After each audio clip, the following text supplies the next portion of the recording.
주님의 뜻을 이루어드리는 우리 교회의 코너스톤, 한 영혼 한 영혼, One soul to one soul. 천하보다 귀한 한 영혼의 구원을 위해 주님의 복음의 증인으로 매 순간 승리하며 살아가는 2019년이 되시기를 바랍니다. 오늘 저는 어제 큐티 말씀을 가지고 하나님 말씀을 받기를 원합니다. 여기 멜기세덱이라는 분이 나옵니다. 근데 예수님은 대제사장이라고 성경은 말씀하고 있습니다. 그런데 예수님은 아론의 반차를 따른 대제사장이 아니고 멜기세덱의 반차를 따른 대제사장이시다. 이렇게 히브리서에서는 말씀하고 있습니다. 이 멜기세덱에 대해서는 성경에 많이 나와 있지 않습니다. 창세기 14장에 살짝 나옵니다. 그리고 오늘 히브리서 5장에 나오고 7장 1절 2절에 잠깐 등장하는 것뿐입니다. 창세기 14장에 보면 그 당시 아브라함 당시 사해 부근에 사는 부족들 간에 전쟁이 있었습니다. 그런데 소돔에 살고 있던 아브라함의 조카 롯과 그 가족이 이 전쟁하는 가운데서 포로로 다 끌려갔습니다. 창세기 14장 14절부터 16절에 보면 아브라함이 이 소식을 듣습니다. 그리고 잘 훈련된 자기 부하 318명의 부하들을 거느리고 쫓아가서 전쟁에서 승리하고 그리고 조카와 그리고 빼앗겼던 모든 재물을 다 찾아 가지고 오게 됩니다. 아브라함이 돌아올 때 승리를 거두고 돌아올 때 살렘 왕 멜기세덱이 떡과 포도주를 들고 나왔다 그랬어요. 전 이 말씀을 들을 때 떡과 포도주? 우리가 성찬식거잖아요. 떡은 예수님의 상하신 몸, 우리를 위해서, 포도주는 십자가에서 우리를 위해서 흘리신 주님의 보혈의 피, 이것을 상징해요. 근데 저는 이 말씀을 읽을 때마다 꼭 주님이 십자가에서 흘리신 보혈의 피, 주님이 우리를 위해서 깨뜨리신 몸이 자꾸 생각이 납니다. 나와가지고 떡과 포도주를 들고 와서 아브라함을 축복합니다. 아브라함은 그에게 전리품 중에 온전한 11조를 바칩니다. 11조는 하나님께 드리는 거죠. 근데 바칩니다. 그리고 18절에 보니까 창세기 14장 18절에 보니까 살렘 왕 멜기세덱을 살렘 왕이라고 합니다. 떡과 포도주를 가지고 나왔으니 그는 지극히 높으신 하나님의 제사장이었더라 그랬습니다. 그 당시는 제사장 제도가 없었습니다. 그런데 지극히 높으신 하나님의 제사장이라고 말하겠습니다. 아론이 태어나기 전입니다. 제사장 하면 아론이죠. 아론 지파. 멜기세덱이 누구에게 아브라함을 축복하고 아브라함은 그에게 온전한 11조를 드렸을까요? 이겁니다. 자, 히브리서 7장 1절부터 2절은 이렇게 말씀하고 있어요. 이 멜기세덱은 살렘 왕이요. 자, 멜기세덱에 대해서 설명하고 있습니다. 살렘 왕이요, 지극히 높으신 하나님의 제사장이라. 여러 왕을 쳐서 죽이고 돌아오는 아브라함을 만나 복을 빈 자라. 축복해 준 자라. 아브라함이 모든 것의 10의 1을 그에게 나누어 주니라. 그 이름을 해석하면, 멜기세덱이라는 이 이름을 해석하면 먼저는 의의 왕이요, 그 다음은 살렘 왕이니 곧 평강의 왕이요, 이렇게 말하고 있습니다.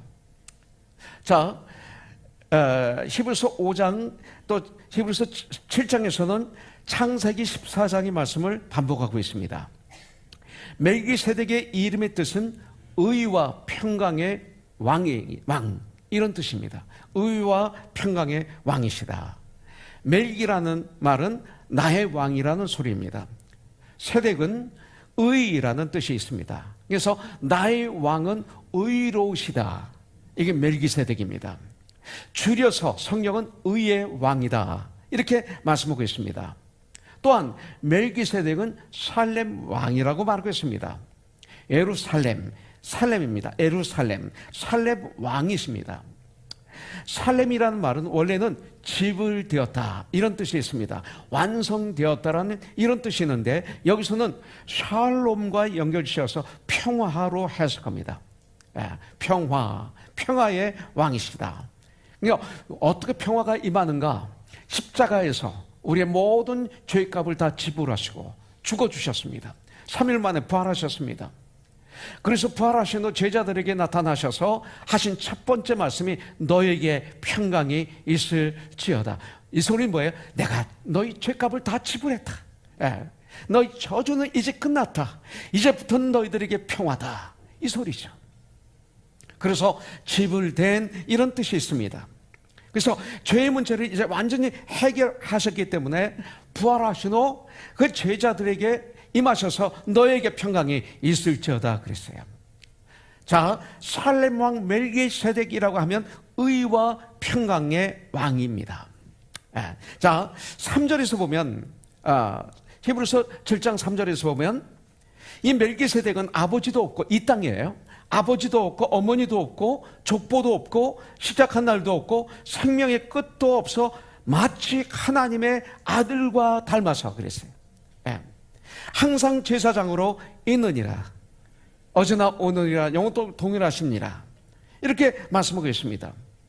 아브라함 때에 이미 예수님이 이 세상에 메시아로 구원자로 평강의 왕으로 의의 왕으로 오실 것을 예시하고 있는데 그 예시를 멜기세덱을 살짝 등장시키면서 우리에게 알려주고 있는 것을 볼 수가 있습니다.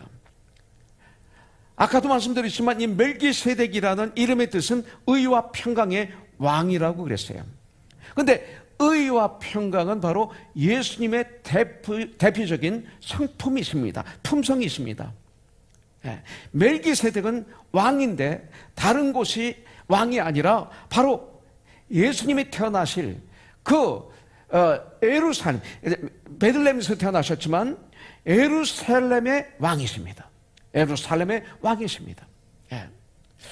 결국 멜기세덱은 예수님이십니다. 오늘 주님은 우리들에게 말씀을 통해서 경고, 워닝을 주고 계십니다. 제가 요새 약을 먹습니다. 일부 예배 드리기 전에도 한 8알을 이렇게 공복에 먹었습니다. 그 약은 워닝이 있어요. 이 약은 공복에 먹어야 됩니다. 이런 워닝이 있어요. 병원에서 약을 받아가지고 올 때 제 아내와 저로만은 그 경고문을 몇 번씩 읽습니다. 그리고 도구장로님에게 또 린다 간사에게 해서 도움을 받아서 제가 어떻게 먹으면 좋아야 될지 이렇게 연구하고 그랬습니다. 이 원인의 뜻은 이렇습니다. 가르쳐줍니다. 그래서 아침을 먹기 전에 이 약은 먹어야 됩니다. 또 1시간 후에 이제 식사를 하고 이 약은 먹어야 됩니다. 이 약은 너무 늦게 먹으면 잠을 못 잡니다. 그러니까 저녁 일찍 이 약은 먹어야 됩니다. 이렇게 경고가 있습니다. 여러분들 토레스에서 이렇게 길을 와가지고 바닷가에서 서쪽에서 동쪽으로 110번을 만나게 되죠. 그러면 110번 노스를 타려면 그 프리웨이로 들어가야 됩니다. 근데 들어가다 보면 옆에 그 파란불, 빨간불 이 두 가지만 있습니다. 거기에. 근데 파란불이 켜지면 차가 2대가 갈 수 있도록 투카라고 써 있습니다. 거기에. 그런데 차 하나만 가고 계속 서 있어요. 안 가요. 왜냐하면 사람들이 여기에 입력이 된 거예요. 항상 하나만 간다라고 생각하기 때문에 거기 써 있는 걸 안 보고 계속 하나씩만 갑니다. 2대씩만 가면 트래픽 잼이 안 걸리는데. 여러분들 110번 프리웨이에서 내리면 세플베드에서 내리면 우리 교회로 올라면 라이턴을 해야 됩니다. 근데 바로 앞에 써 있어요. 노턴이라고 써 있어요. 레드 사이드에는 턴할 수가 없습니다. 써 있어요. 또 그 밑에 뭐라고 써 있느냐면 3시부터 7시까지 이게 있는 거예요. 다른 때는 다 되는 거예요. 3시 전에도 되고 7시 후도 되고. 근데 아무리 빨간불인데 차가 하나도 안 가도 계속 서 있습니다. 그리고 옆에서 가면 오히려 화냅니다. 워닝 사인을 제대로 못 보는 거예요. 예, 자기 생각대로 보는 거죠. 워닝 사인을 제대로 읽지 않는다는 증거예요.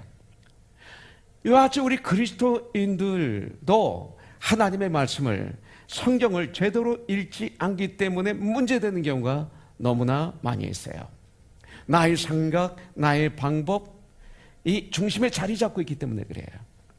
말씀을 조심해서 잘 읽지 않으면, 잘못하면 오히려 내가 말씀을 읽음으로 말미암아 나의 삶을 망칠 수도 있어요. 오히려. 그래서 하나님은 우리에게 경고의 말씀을 주셨어요. 그래서 히브리서를 제대로 이해하기 위해서는 이 경고의 말씀을 잘 우리가 알아들어야 돼요.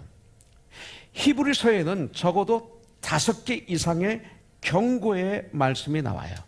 예, 특별히 히브리서 5장 11절부터 6장 마지막 절까지, 오늘 우리에게 준 큐티 말씀까지 하나님의 경고 가운데 가장 강한 경고가 여기에 등장하고 있어요. 특별히 오늘 읽어드린 이 귀한 말씀에 나타난 경고의 내용은 뭐냐면, 11절부터 14절까지 나오는 이 경고의 내용은 뭐냐면요, 응세형제님 적어요. 거기다가 미성숙이에요. 미성숙이에요.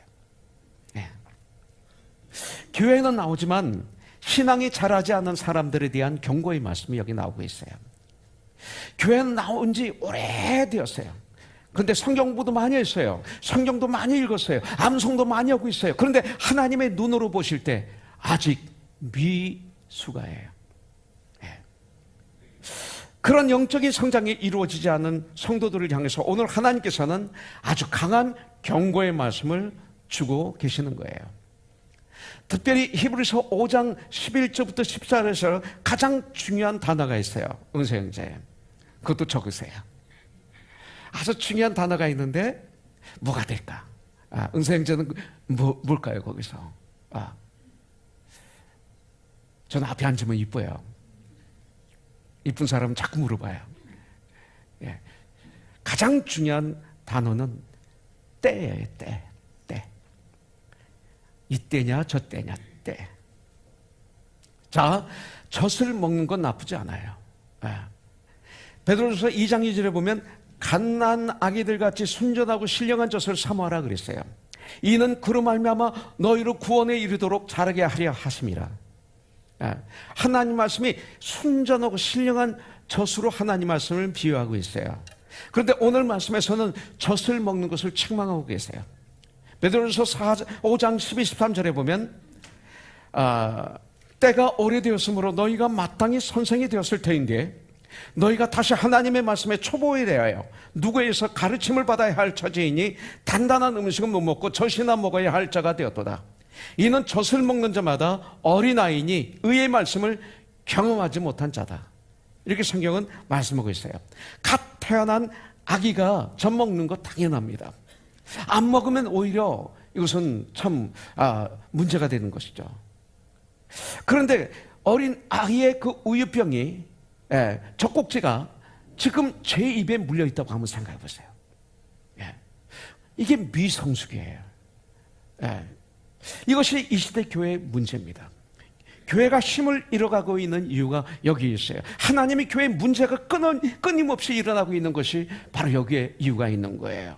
여러 가지 이유가 있겠지만 가장 근본적인 이유 가운데 하나는 오늘날 교회 안에 영적인 미숙아들이 너무나 많이 있다는 거예요. 여러분들, 몸은 어린이인데 여전히 젖꼭지를 물고 있어요. 우유병을 떼지 못한 영적 미숙아들이 있어요. 하나님의 교회에서 대접을 가장 귀하게 받는 분들이 누구예요? 처음 예수 믿는 분들이에요. 당연히 처음 예수 믿는 분들에게 대접을 해요. 그들은 배울 자세가 돼 있어요. 많은 걸 배우고 싶어 해요. 그분들은 배움의 마음의 문이 열려 있어요. 가르쳐 주는 대로 받아요. 근데 교회 오래 다니신 분들은요, 거기가 배울 자세가 잘 안 돼 있어요. 순종에 대한 결여가 있어요. 오래되었는데 대접을 자꾸 받으려고 그래요. 대접은 누가 받으려고 그래요? 교만한 사람이 받는 거예요. 예. 높은 사람이 대접받는 거예요, 나보다. 예. 예수님은 발을 씻겨주시고 죽기까지 우리를 섬기시고 너희도 이렇게 하라고 말씀하셨어요. 처음 오신 분들에게 우리가 섬기고 대접해요. 누가? 오래된 분들이 하는 거예요. 예. 근데 오래된 분들이 섬기지 않고 대접만 받으려고 하면, 또 대접하지 않으면 시험 들면 그분들을 영적 미숙아라고 성경은 말하고 있는 거예요. 왜 그렇습니까? 그런 분들의 마음의 밭이 마치 영적인 수준이 어린 아이이기 때문에 그렇습니다. 몸은 어른이지만 여전히 우유병을 빨고 있는 사람들, 하나님은 이분들을 사랑하시기 때문에 하나님께서는 오늘 경고의 말씀을 주고 계시는 거예요. 오늘 우리는 미성숙의 이유와 그리고 그렇다면 어떻게 우리가 성숙할 수 있는가, 이걸 우리가 공부하기를 원합니다. 그러면 어떻게 이 영적인 미숙아의 자리에서 우리는 벗어날 수 있는가? 여러분들 다른 사람이 아니에요. 바로 나는 영적인 미숙아에서 어떻게 벗어날 수 있는가? 오늘 왜 이 히브리서를 받는 그들이 영적인 미숙아의 자리에 있게 되었는가? 그 이유를 우리가 알아야 돼요. 그래서 영적 미숙아의 자리에서 벗어날 수 있는 방법을 오늘 배우는 거죠. 그리고 이 자리를 떠날 때는 우리는 단단한 그리스도인이 되어서 나가는 거예요. 왜 영적인 미숙아가 되었습니까? 11절에 첫 번째 이유가 나왔어요. 방법도 나오고요. 우리 한번 같이 11절 읽도록 하겠습니다. 같이 읽죠. 멜기세덱에 관하여는 우리가 할 말이 많으나 너희가 듣는 것이 둔함으로 설명하기 어려우니라. 자, 여기서 이렇게 말씀하고 있어요. 듣는 것이 둔하기 때문에 그래요. 듣는 것이 둔하기 때문에 영적인 미숙아가 된 거예요. 영적인 미숙아에서 벗어나기 위해서는 하나님 말씀을 들어야 돼요. 이 두 가지입니다. 그런데 왜 그들이 영적인 미숙아에 빠졌을까요? 그들은 하나님의 말씀을 많이 들었어요. 성경 공부도 많이 했어요. 암송도 많이 했어요. 봉사도 많이 했어요. 그런데 문제는 그들이 듣는 것이 둔했다고 말하고 있습니다. 이것이 바로 영적인 미숙아가 된 이유였습니다. 우리가 어떻게 하면 영적인 미숙아의 자리에서 탈출할 수 있을까요? 자, 우리가 할 말이 많으나 너희는 듣는 것이 둔함으로, 둔하다와 게으르다가 같은 단어예요. 듣는 것이 게으름으로 같은 단어를 쓰고 있어요. 하나님의 말씀을 듣기는 듣되 어떻게 들어야 돼요? 온 마음과 정성과 뜻을 다해서 들어야 돼. 하나님을 사랑하되 온 마음과 온 정성과 너희 뜻으로 다해서 하나님을 사랑하고, 이렇게 성경은 말씀하고 있잖아요. 말씀을 그렇게 들어야 돼요. 들을 줄 알아야 돼요. 듣는데 둔하면 안 돼. 하나님 말씀을 듣기는 들었는데 그 말씀을 들을 때 게으른 마음으로 들었어요. 열심히 듣지 않았어요. 간절히 듣지 않았어요. 그냥 지나쳐가는 말씀으로 들었어요. 한 귀로 듣고 한 귀로 흘려버렸어요. 하나님의 말씀을 들을 때 열심을 가지고 듣지 않았어요. 하나님의 살아있는 생명의 말씀으로 듣지 않았어요. 그냥 귓전으로 흘려 듣는 것입니다. 한 귀로 듣고 한 귀로 흘려버린 것입니다.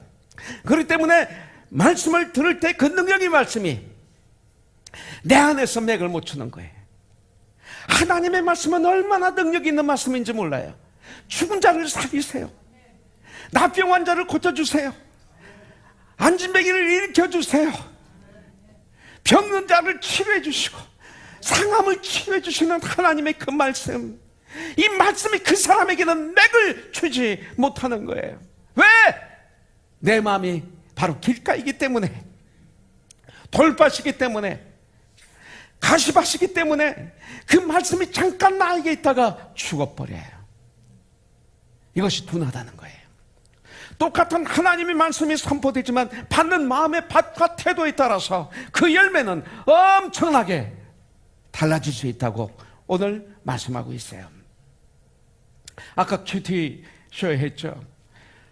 거기에 7절 8절 6장 7절 8절에 이런 말씀이 있어요. 땅이 그 위에 자주 내리던 비를 흡수하여 땅에 하나님 비를 내려주신다 이거예요. 밭 가는 자들이 쓰기에 합당한 채소를 내면 하나님께 복을 받고, 만일 땅이 그 위에 자주 비를 내리는데 흡수하지 않고 다 흘러가 버렸어요. 그래서 가시와 엉겅퀴를 내면 버림을 당하고 저주함에 가까워 그 마지막은 불사름이 되리라 이거예요. 하나님의 말씀이에요. 하나님 말씀이 자주 우리의 맘밭에 이렇게 내리는 거죠.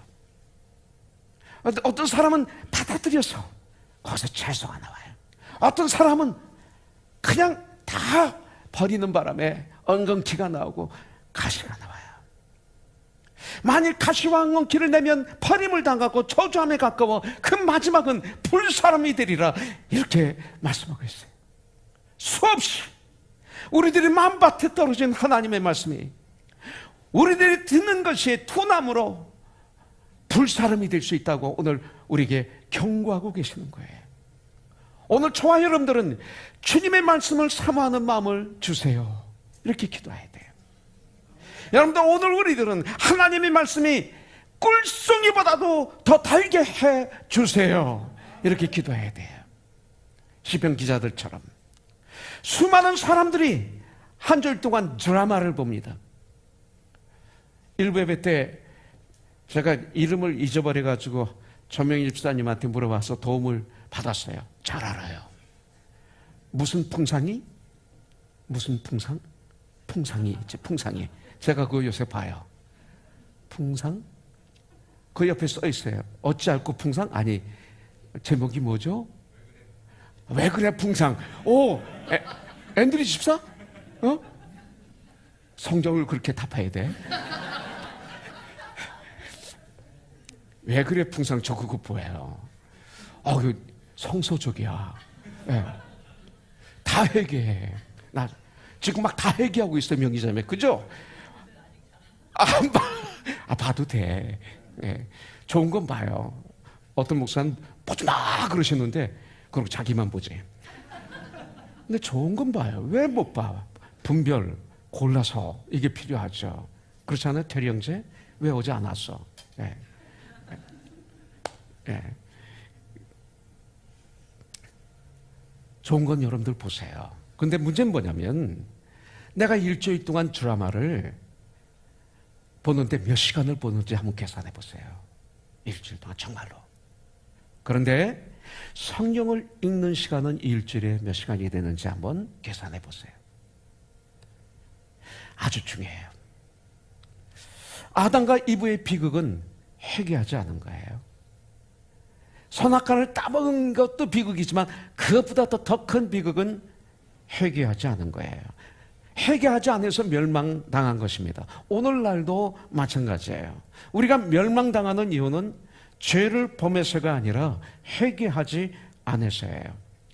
아담과 이브가 범죄했을 때 하나님께서는 두 번째 찬스를, 세컨드 찬스를 주셨습니다.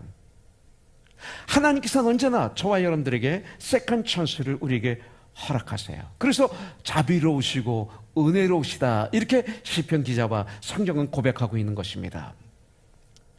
범죄한 아담과 하와에게 주님은 찾아오신 거예요. 왜? 선악과를 따먹으면 너는 정령 죽으리라. 그럼 찾아오실 필요가 없는 거예요. 찾아오셔서 아담아 내가 어디 있느냐. 여러분들, 하나님께서 아담이 어디 있는지 모르셔서 그렇게 하셨을까요? 아니에요. 어디 있는지 알고 계세요. 그들에게 기회를 주신 것입니다. 그런데 아담과 이브는 하나님의 말씀을 듣지 않았어요. 뭐라고 말합니까? 당신이 준 이 여자 때문에 내가 범죄를 했습니다. 핑계를 댑니다. 이 범죄를 한 이유는, 불순종한 이유는 당신 때문입니다. 이스라엘. 당신이 나에게 준 이 여자 때문에, 당신 때문입니다. 핑계를 대고 변명을 하고 책임을 하나님께 전가시키고 말았습니다. 하나님께서 부르셨을 때가 아담아 아담아 내가 어디 있느냐, 이 부르셨을 때 하나님 내가 여기 있습니다. 내가 범죄하였습니다. 그래서 내가 숨었습니다. 나를 불쌍히 여겨주세요. 나를 용서해 주세요 하면서 그가 하나님 앞에 나왔더라면, 하나님의 말씀을 마음으로 받아들였더라면 인류의 역사는 달라진 것이죠. 여러분들, 가인이 동생 아벨을 때려 죽였어요. 쳐 죽였어요. 하나님께서 가인에게 찾아오셨어요. 가인아, 내 아우 아벨은 어디 있느냐? 그때 가인이 그 말씀을 듣는 귀가 있었다면, 둔하지 않았더라면, 게으르지 않았더라면 그의 인생은 달라졌을 거예요. 그때 가인이 뭐라고 말했어요? 내가 내 아우를 지키는 사람입니까? 네. 하나님의 말씀을 들을 줄 몰랐어요. 우리가 범죄할 때, 우리가 잘못된 길로 나갈 때, 우리가 신앙이 떨어졌을 때 하나님께서는 가만히 계시는 것 같지만 절대 그렇지 않아요. 우리 하나님은 지금도 애타게 우리를 찾아오세요. 계시록 3장 20절에 보면 찾아오셨잖아요. 문 밖까지 찾아오셨잖아요. 내 앞에 계시잖아요. 볼자라 내가 문 밖에서, 내 마음 바깥에서 계속 너를 두드리더니 누구든지 내 음성을 듣고 문을 열면, 내 마음을 열면 내가 그에게로 들어가 그와 더불어 먹고 그는 나와 더불어 먹으리라. 찾아오신 거예요. 하나님은 환경을 통해서 말씀하시고 때로는 질병을 통해서 두드리고 계세요. 사고를 통해서도 말씀하세요. 우리에게 당신의 말씀을 심어주시길 원해요. 어떤 데는 사업의 망함을 통해서 역사하세요. 가정의 아픔을 통해서도 말씀하세요. 그런데 들려오는 하나님의 말씀을 듣지 않는 분들이 교회 안에 너무나 많아요. 듣는 것이 둔한 분들이, 게으른 분들이 너무나 많아요. 이 아침 우리 사랑하는 형제 자매님들, 하나님의 말씀이 들려올 때 마음을 다해 들으시는 저와 여러분들이 되길 주님의 이름으로 축복합니다. 말씀을 들을 때 우리의 영이 나도 모르는 사이에 자라요. 말씀을 올바로 들을 때 우리의 영이 성장하는 것입니다. 그래서 우리 교회가 처음으로 시작할 때 하나님이 주신 말씀 중에 하나가 에베소서 4장 11절부터 16절이에요. 그중 13절에 보면 이렇게 돼 있어요. 우리가 다 하나님의 아들을 믿는 일과 아는 일에 하나가 되어 온전한 사람을 이루어 그리스도의 장성한 분량에 충만한 때까지 이르리니 그랬어요. 어떻게 우리가 하나님의 아들을 알아요? 말씀을 통해서 아는 거죠. 여러분들, 요한계시록 1장 3절은 너무나 중요해요. 이 예언의 말씀을 읽는 자와 듣는 자와 그 가운데 기록한 것을 지키는 자는 복이 있나니 때가 가까우니라 성경은 말하고 있어요. 이번에 가서 이상우 형제를 만나고 왔어요. SBS 그 PD. 그게 뭐죠? 이상우 형제가 하는 프로그램이 또 잊어버렸네. 달인. 상활의 달인. 이상우 형제를 위해서 기도하다 보니까 이걸 자주 보게 돼요. 그리고 참 프로그램이 좋아요, 이게. 여기에 또 진리가 있어. 어떤 진리가 있느냐면, 한 분야의 전문가로서 최고가 되는데, 이분들의 노력은 어떻게 표현할 수가 없어요. 이분들의 노력과 정성과 대단해요. 네. 무서운 노력이 거기에 있어요. 그래서 성공하는 거예요. 신앙도 마찬가지입니다. 성도답게 살기 위해서 우리가 노력을 해야 돼요. 네. 너는 나에게 부르짖으라. 부르짖는 노력이 있어야죠. 네. 충성스러운 자가 되라. 여기는 노력이죠. 네. 이것은 하나의 바리새가 아닙니다. 구원받았기 때문에 성도답게 살려는 이 노력의 전쟁이 있어야죠. 이 전쟁하고 계십니까? 난 정말 하나님의 자녀답게 살고 싶어서 전쟁하고 있습니까? 이런 노력. 성경에 대해서도 많은 것을 알려는 노력이 있어야 됩니다. 이 노력이 없으면 안 돼요. 저는 그리스도인이기 때문에 제일 중요한 것이 저에게는 예수님을 아는 거였어요. 예수님을 아는 것이 저에게 너무나 중요했어요. 또 저는 목사이기 때문에 목사의 직분을 잘 감당하는 것이 저의 가장 큰 문제 중에 하나였어요. 어떻게 하면 이 목사의 직분을 잘 감당할 수 있을까? 목사란 무엇일까? 어떻게 하는 것이 하나님이 기뻐하시는 목사의 직분일까? 이걸 알고 싶어서 80년대에 엄청나게 세미나를 뛰어다녔어요. 미국에서. 여러 가지 방법을 동원해서 저는 해보았어요. 근데 결국은 안 됐어요. 결국은 성경을 죽어라 읽는 거였어요. 세미나 잘못 들으면 오히려 제가 변질돼요. 오히려. 세미나 갔더니, 교회 성장 세미나 갔더니요, 설교에서 책망을 하지 말래. 그래서 안 했지. 그냥 칭찬만 하래. 했지. 변화가 없어요. 바로 잡아주지 말래요.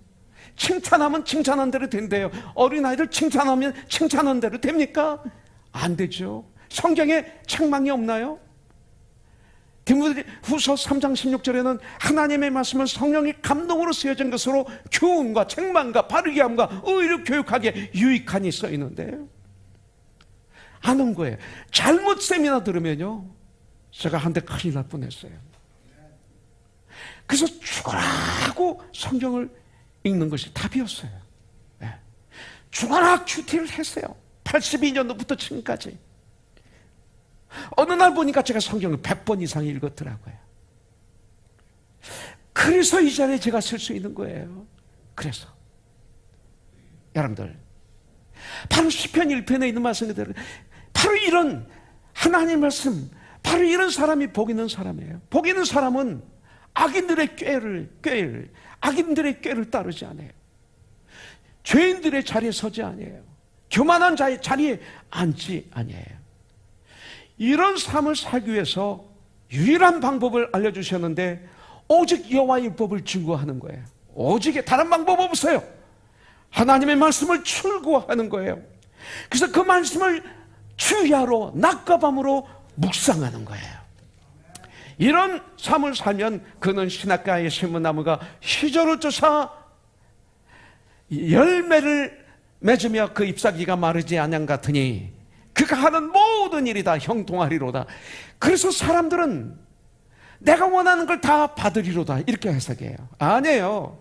어떤 상황에서도 내가 주님을 배반하지 않는 삶, 이게 형통해요. 어떤 삶에도 주님과 함께하는 삶, 이게 형통해요. 여러분들, 악인들은 그렇지 않냐며 오직 바람에 나는 겨와 같도다. 그러므로 악인들은 심판을 견디지 못하며 죄인들이 의인들의 모임에 들지 못하리로다. 무릇 의인들의 길은 여호와께서 인정하시나 악인들의 길은 망하리로다. 성경에 이렇게 말씀하겠어요. 자, 세 번째, 멜기세덱과 같은 나의 삶이 되기를 원해요. 멜기세덱. 왜요? 성경에 써있죠. 주님은 말씀하신 후에 제자들에게 계속 나를 따르라, 나를 따르라, 나를 따르라 하셨어요. 사도 바울은 고린도서 11장 1절에 보면 내가 그리스도를 본받은 자가 된 것 같이 너희는 나를 본받는 자가 되라고 그랬어요. 오늘 이 말씀을 통해서 주님, 나는 멜기세덱을 닮기를 원합니다. 의로운 사람, 평강의 사람이 되기 위해서 힘쓰세요. 주 안에 거하면 이건 드러나죠. 그런데 여기서 제가 좀 담고 싶은 거 하나 있어요. 자, 성경에 보니까 멜기세덱이 창세기 14장에 몇 절 살짝 나오고 없어져요. 히브리서 5장 11절에 살짝 나오고 없어져요. 히브리서 7장 1, 2, 3절이 나오고 없어져요.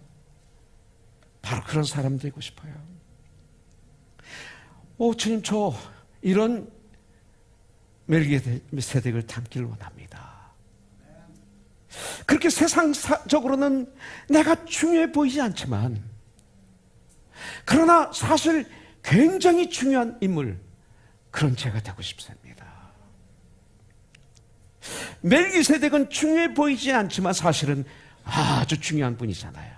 그런 제가 되기를 원합니다. 평소에 있는 것 같지도 않아요. 그런데 그 사람이 없어지니까 화장실이 지저분해져요. 난 그런 필요한 사람이 되기를 원해요. 평소에는 드러나지도 않아요. 근데 화장실이 지저분해져요. 그가 없으니까. 평소에 그가 있는지 없는지 몰라요. 없어지니까 구석구석에 먼지가 쌓여요. 박한길 집사님이 떠나니까 화단이 점점점 어려워지기 시작했어요. 만기 형제가 대신 요새 그걸 하고 있어요. 어제 간증을 하는데 울면서 간증을 해요. 박한길 집사님이 떠나시기 전 마지막 말이 화단 좀 코너선교회 화단 좀 가꿔줘. 그러고 이 땅을 떠나신 거예요. 울먹울먹하면서 꽃하고 얘기하고 풀하고 얘기하려고 풀이 향기롭지? 참 좋지 이 냄새? 박광길 집사가 그럴 때는 미친 사람처럼 보였는데 요새 자기가 그러고 있대요. 누구를 만나도 저 화단에서 만나고 싶대요. 성경을 읽어도 거기에다가 의자를 놓고 읽고 싶대요.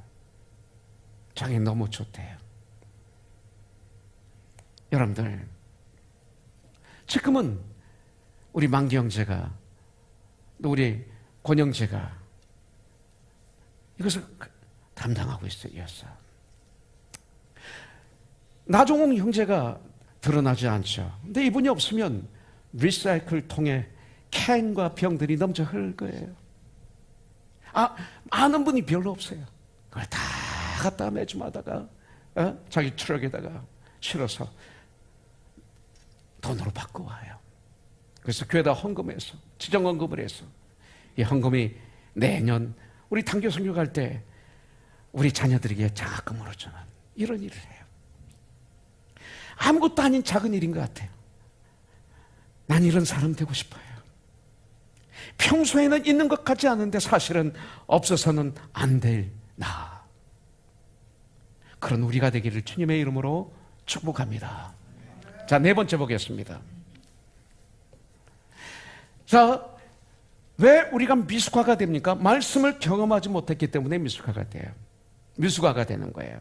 그렇기 때문에 미숙아에서 벗어나려면 말씀대로 살아야 돼요. 말씀대로 살아야 돼요. 13절에서 말씀해 주고 있어요. 한번 우리 같이 읽죠. 시작. 이는 젖을 먹는 자마다 어린아이니 의의 말씀을 경험하지 못한 자예요. 그랬어요. 자, 우리가 어떻게 영적 미숙아의 자리에서 일어나 성장할 수 있습니까? 영적인 성숙은 지식이나 정보만으로 이루어지지 않아요. 말씀을 내 것으로 삼는 체험이 있어야 돼요. 말씀이 내 것이 되어야 돼요. 머리로 얻어진 지식과 정보 이것만으로 그냥 놔두면 잘못하면 죽어요. 이것이 내 삶의 체험으로 드러나야 되는 거예요. 아무리 내가 많은 정보를 가지고 있으면 뭐예요? 아무리 많은 지식을 많이 담고 있으면 뭡니까? 내 마음이 변화되어야 되는 거예요. 은서 형제, 이 세상에서 가장 가깝고도 먼 것이 뭘까요? 이 세상에서 가장 가까워요. 또 이 세상에서 가장 멀어요. 뭘까요? 얘기하지 마세요. 머리와 마음이에요. 참 가까워요. 그렇게 멀어요. 여기서 여기까지 내려가는데 그렇게 힘들어요. 그 읽고 보고 들은 것을 통해서 여기에 담은 지식과 정보가 이 마음으로 들어가서 삶 속에서 적용되는 것이 그렇게 쉽지가 않아요.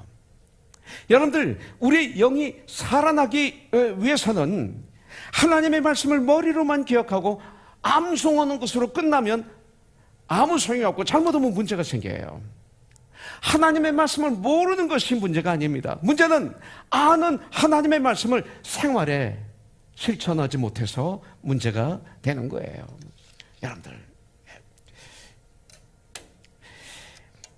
여러분들 듣기는 들어도 바로 이런 사람들은 깨닫지를 못하게 되는 거예요. 영적 미숙아의 자리에서 벗어나기를 원하면, 그렇다면 하나님의 말씀을 마음을 다해서 받아들여야 돼. 마음을 다해서 받아들여야 되고, 그뿐만 아니라 하나님의 말씀을 마음을 다해서 실천하기를 주님의 이름으로 축복합니다. 이렇게 해야 돼요. 생활에 적용해야 돼요. 하나님 말씀을 내 생활에 적용하지 않으면 말씀은 나와 아무 관계가 없어요. 여러분들, 내가 아는 말씀대로 사는 이 전쟁을 우리는 해야 돼요. 전쟁하면 성령님이 그때부터 도와주세요. 그리고 역사하기 시작하는 거죠. 그래서 제가 이 자리에 설 수 있었던 거예요. 엄청난 전쟁을 통해서 이 자리에 설 수 있었던 거예요. 여러분들, 주님의 첫 번째 이적이 뭐예요? 공생애를 시작하시면서 우리 주님께서 첫 번째 하신 표적이 뭡니까? 요한복음 2장에 나오는 가나의 혼인잔치죠. 그죠? 물을 포도주로 바꾼 이적. 왜 예수님께서 3년 반 동안 공생애를 하시는 동안에 첫 번째 표적을, 물이 포도주가 되게 하는 표적을 하셨을까요? 가나의 혼인잔치에서 포도주가 떨어진 그 잔치, 포도주가 떨어졌으니까 그 잔치는 망한 거예요. 주님께서 물로 포도주를 만드셔서 잔치가 살아나게 해주셨어요. 이 말씀에서 우리에게 주시려고 하는 메시지가 뭔지 아십니까? 바로 변화예요. 변화. 내가 이 땅을 살아가는데 이 변화가 없다면, 물이 포도주 되는 이 변화가 없다면 나의 인생은 큰일 나요. 나의 인생은 저주예요. 불행이에요. 여러분들, 물이 포도주가 된 것 같은 그런 나의 변화가 있어야 돼요. 여러분들, 죄인이 의인이 되는 변화, 예수님만이 물이 포도주가 되게 하세요. 예수님만이 죄인을 의인이 되게 하시는 거예요. 사명에서 영원한 생명으로 바꿔주시는 이 표적이 그래서 나오는 거죠. 이것이 나의 변화가 돼야 돼요. 이 변화가 있어야 돼요. 오늘 이 시간, 그런 시간이 되길 주님의 이름으로 축복합니다. 자, 하나 더 보겠습니다. 14절입니다. 같이 한번 봉독하죠. 단단한 음식은 장성한 자의 것이니 그들은 지각을 사용함으로 연단을 받아 선악을 분별하는 자들이니라 했어요. 자, 잘 들으세요. 단단한 음식은 장성한 자의 것이니 그들은 지각을 사용함으로 연단을 받아 선악을 분별하는 자들이니라. 자, 우리는요, 선악을 분별하는 자들이 되는데 성장하여야만이 가능해요. 성장하여 선악을 분별하는 자들이 되기를 결단하세요. 여러분들, 오늘 교회는 나오지만 변화되지 않은 사람들이 교회 안에 얼마나 많은지 몰라요. 그들은 선악을 분별하지 못해요. 여러분들, 이게 얼마나 불행인지 모릅니다. 하나님의 뜻인지 마귀의 뜻인지 몰라요. 옳은지 그른지를 모르고 교회에 나온다면 이것이 불행 아닙니까? 여러분들, 하나님께서 말씀하시는 영적 성숙의 가장 확실한 증거가 오늘 같이 읽은 14절입니다. 무엇을 분별해야 돼요? 선악을 분별해야 돼요. 여러분들, 의지가 필요해요. 말씀에 근거하여 판단해야 돼요. 이걸 분별이라고 그래요. discernment. 여러분들, 이것을 결단해야 돼요. 이렇게 해서 장성한 사람들이 되지 않으면 어떻게 됩니까? 여러분들, 듣기는 들어도 깨닫지 못해요. 오늘 이 시간도 듣기는 듣는데 깨닫지 못하는 사람이 있을지 몰라요. 히브리서 서신을 받은 사람들은 그 당시 믿은 지 오래돼요. 몸은 이렇게 장성한, 몸은 잘한 사람들이었어요. 그래서 12절에 보니까 때가 오래되었으므로 너희가 마땅히 선생이 되었을 터인데 너희가 다시 하나님의 말씀에 초보에 대하여 누구에게서 가르침을 받아야 할 처제이니 단단한 음식은 못 먹고 젖이나 먹어야 할 자가 되었도다. 믿은 지 오래되었다는 거예요. 그런데 지혜는 잘하지 않았어요. 하나님을 잘 알지 못해요. 그래서 분별을 못하는 거예요. 이게 하나님의 뜻인지 아닌지, 이것이 옳은지 그른지, 하나님의 말씀인지 마귀가 주는 유혹인지 이걸 몰라요. 육신적으로는 어른들이 먹는 음식을 다 먹을 수 있었지만 영적으로는 아직 초신자의 수준에 머물러서 기본적인 사실만 반복해서 섭취하고 있어요. 아직도 젖을 먹고 있어요. 아직도 젖꼭지를 물고 있어요. 7살, 8살이 되는데 아직도 젖꼭지를 물고 있다면 얼마나 부모님이 아파요. 그런데 7살, 8살도 아니고 30살, 40살 된 사람들이 젖꼭지를 물고 있어요. 영적으로 하나님의 교회를 보실 때 그렇게 보이신다는 거예요. 여러분들, 너무나 중요한 거예요. 젖꼭지를 물고 있는 게 뭐예요? 영적으로 우유를 먹고 있는 게 뭐예요? 쉽게 신앙을 버려요. 이리저리 몰려다니고 있어요. 이 교회에 적에 반항하고 있어요. 여러분들, 특별히 우리 한국교회 왜 이렇게 옮기는지, 왜 이렇게 교회를 옮기는지, 옮길 수 있어요. 근데 왜 그렇게 옮기는지, 조금만 마음에 안 들면 옮겨요. 이유도 없이 옮겨요. 감정이지. 그러니까 옳고 그름이 몰라요. 그러면서 옮겨요. 옳고 그름을 알면 좋죠. 감정의 노예가 돼 있어요. 이걸 불쌍하다고 하는 거예요. 그런 분들이 불쌍한 거예요. 아무리 돈 많아도, 아무리 권력이 있어도 너무 불쌍한 거예요. 여러분들, 듣기는 들어도 깨닫지 못하게 되면 교회에 어려움이 오게 됩니다. 교회는 우리들이죠. 그리스도의 몸된 장성하지 못한 신앙을 가진 성도들이 모인 교회, 대표적인 교회가 고린도 교회였어요. 고린도 교회는 문제가 많았어요. 분쟁이 있었고, 음행이 있었고, 은사 문제가 막 은사 문제로, 방학 문제로, 그냥 예언하는 문제로, 고기 먹는 문제로 시끄러웠어요. 먹는 문제, 부활과 재림의 문제가 있었어요. 그래서 그거에 대한 답을 쓴 게 고린도전서 후서예요. 특별히 고린도전서 3장 1절부터 3절에 보면, 형제들아, 내가 신령한 자들을 대함과 같이 너에게 말할 수 없어서 육에 속한, 육신에 속한 자, 커널 크리스천, 곧 그리스도 안에서 어린아이를 대함과 같이 하노니 내가 너희를 젖으로 먹이고 밥으로 아니하노니 이는 너희가 감당하지 못하였음을 이거니와 지금도 못하리라. 너희는 아직도 육신에 속한 자로다. 너희 가운데 시기와 분쟁이 있으니, 시기, 분쟁은 육신에 속한 것이고 이것은 아직 저수가구나 할 수 있는 거죠. 육신에 속할 사람을 따라 행함이 아니니요, 하나님 말씀을 따르는 게 아니라 사람을 따라서. 어떤 이는 말하되 나는 바울을 따라요. 다른 이는 나는 아볼로에게라 하니 사람을 따라요. 예수님을 따르는 것이 아니라 너희가 육의 사람이 아니리요, 성경은 말하고 있는 거예요. 그래서 저는 사도행전 11장 24절을 좋아해요. 바나바는 착한 사람이요 성령과 믿음이 충만한 자라 이로 말미암아 많은 사람을 주님께 더했더라. 내 편이 돼도 안 되고 여러분들의 편이 돼도 안 돼요. 우리는 성령 안에서 평안에 매는 줄로 하나가 되어서 많은 사람들을 주님께 더하는 한 덩어리가 되죠. 할렐루야. 그게 코너스톤입니다. 그것이 코너스톤이에요. 여러분들, 아주 이것은 중요합니다. 네. 여러분들, 단단한 음식을 먹을 수 있는 장성한 신앙의 소유자들이 되기를 결단하세요. 그래서 듣는 것, 읽는 것, 배우는 것을 다 잘 소화하시기를 바라요.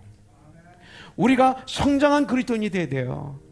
그래서 단단한 음식, 영적인 단단한 음식, 참 진리, 어떤 참 진리도 먹을 수 있는 하나님의 사람들이 될 때 하나님의 귀하게 쓰시는 거예요.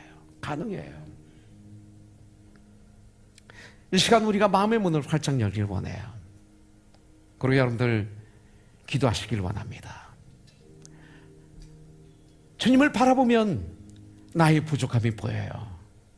여러분들, 이 성경이 뭐예요? 하나님의 양심이에요.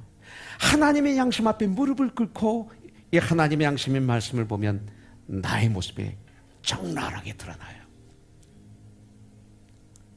그러면 내가 무엇이 부족한지 알게 되죠. 오늘 이 시간 하나님께서 나에게 주신 경고의 말씀은 무엇인가? 주님께 애석해 보세요. 알려주실 거예요. 혹시 나에게 감추어 아주 깊이 감추인 죄의 악은 없는지요? 아세요? 멜기세덱인 예수 그리스도를 나의 구세주 주인으로 영접하세요. 지금까지 내가 주인이었고, 지금까지 나만을 위해서 살았다면 그것은 개나 돼지나 소나 다름이 없어요. 우리는 하나님의 형상으로 창조함을 받은 하나님의 사람들이에요. 이 땅을 변화시켜야 될 위대한 하나님의 사람들이에요. 나의 삶의 현장에서 주의가 변화되어야 돼요. 도전을 받아야 돼요. 이거 없으면 안 되는 거예요. 담대히 말씀드리기는, 보고하기는 이번에 한국 가서 내 주에 그런 도전이 있었다고 난 믿어요. 하나님의 사람이기 때문에 이것이 있어야 돼요. 반응하지 않는 무감각한 영혼을 가지고 오늘도 살아가면, 이 주간도 살아가면 안 돼요. 오늘 우리는 이렇게 기도해야 돼요. 주님, 오늘 제가 주님의 이 경고의 말씀을 받습니다. 주님, 오늘 저를 변화시켜 주시옵소서. 주여, 나와 함께하여 주시옵소서. 나를 불쌍히 여겨 주시옵소서. 나를 사용하여 주시옵소서. 간절히 기도하는 시간이 되기를 원해요. 우리 한번 같이 기도하지 않겠습니까? 눈을 감고 머리를 숙이고 하나님께 기도하세요. 이 시간 간절히 기도하세요. 이 시간 기도하세요. 간절히 기도하세요.